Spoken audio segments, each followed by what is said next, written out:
Hi, I'm Nina Purut, and sitting with me today is the director of the art gallery, Madalyn Barbero. So I just wanted to know, how did you get into art? Were you always an art lover?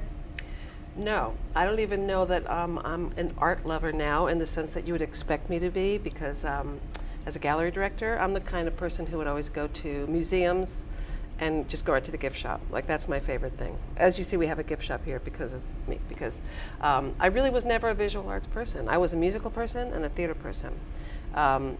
And then because of this job, I'm definitely learning more about art and learning to like it and love it more now. So, going off of that, how did you necessarily get here? This job? Yeah, this right. job. Okay, so I have a long history with Iona.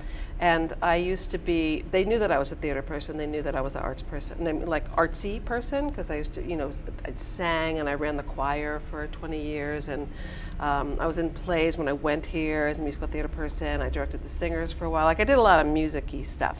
So they knew, like, Madalyn Barbero Jordan is an artsy person. Then I also had jobs at Iona where I was an administrator. I was also a professor.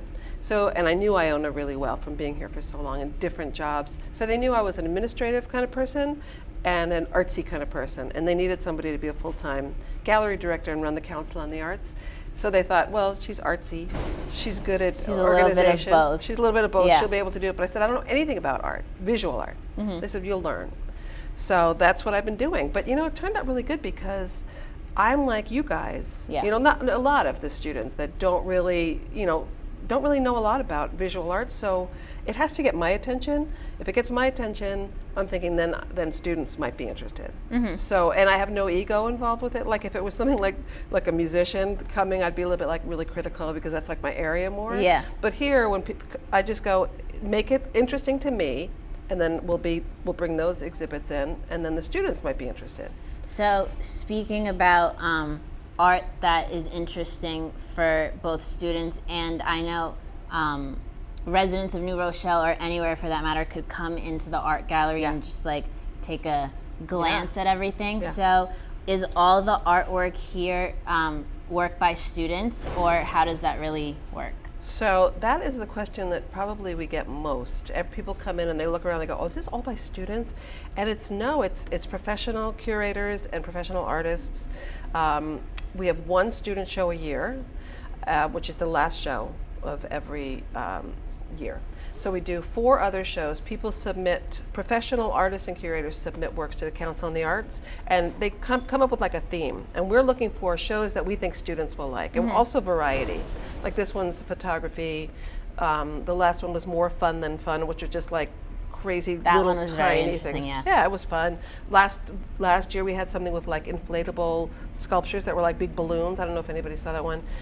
We had Peter Paul Rubens, who's like real classical, famous artist that people, even I've heard of Rubens. People say like Rubenesque. Yeah. So that was pretty cool. So we try to get like all different things, because different people have different tastes.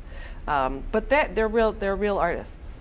So, also, what I'm personally very curious about is if somebody wants to have their art showcased, like, Right. what's the process they have to go through? Who decides whether or not? Right. I'm sure you're a part of that. I'm a part of that. Yeah, A okay. big part of that. So we have a little gallery subcommittee from the Council on the Arts, and we accept proposals all year long, and often 2 years in advance, because we get a lot. Now we're getting more well known. Just a little commercial, because we got the Best of Westchester. We won the most underappreciated gallery in Westchester. It's kind of like a backhanded compliment, Yeah. but still, it's something. But so we're getting more attention, so we're getting more submissions. So professional artists, and they talk to each other. It's kind of a small art world in the tri-state area. They all speak to each other, and they kind of say, this is a nice gallery. Like, the word's getting out. So we get I get them, the proposals, and then I put them together, and then we have this little subcommittee, and I kind of organize them ahead of time, kind of like going, this came in, we're going to give it a look, but I don't think, I sort of have like pushed my like agenda a little bit, because it's to save time. We don't have a lot of time. We have like an hour to make a decision for like the whole season. Yeah. So I kind of like pre-screen it a little bit, but we look at everything that comes in, and the ones that we have students on this committee. Those are probably the people we listen to the most. the students kind of go like, I think that's cool. I would go to that, you know. Yeah. And then we choose the 4 for the year, and sometimes we go into the following year. And then that's it. Then we start working with the people to get the details done. So when you said that you guys come up with themes depending on what you think students would think is interesting to look at, or like, oh, whoa, that's so cool, let's go to the art gallery. How do you start even coming up with specific themes? We don't. The curators do. Oh, so the curators send in proposals, and we have a sheet that we give them, that the gallery sitters give them if anybody ever asks, and it tells how we're looking for, the artists. So it says, we're looking for, if people go like, I just want to show off my art because I'm a good artist, we generally don't. We're not interested in that. Yeah. So we're looking for themes maybe that they could like bring in a group of artists that have some sort of theme. So like I like things that have to do with like sometimes political things. Like one time we had last year a thing about like Trump had just gotten elected. I think it was last year. Was it 2 years ago?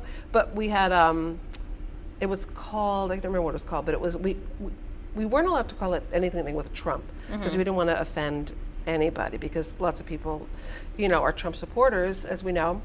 So we called it number 45, Artists Respond to the New Political Landscape. That's what it was called. And I thought that was really timely and good. And that's one that actually I sought out. I called the curator I knew and I said, would you want to curate something with this theme? So that I do once in a while. Or sometimes like we look for things like about the environment, things that are sort of just like connected to people's worlds. Yeah. But like this one, photography. A lot of students like photography. A lot of students use their phones now to take photographs. So, we haven't had a photography exhibit in a while, so we did that one. So just like really, we had one time, Dalton Getty, he like sculptures on the tips of pencils. The little lead that's on the tip of a pencil? He does sculptures in there. So people had to have like magnifying glasses walking around like looking at them. They're amazing. I can't even sharpen a pencil.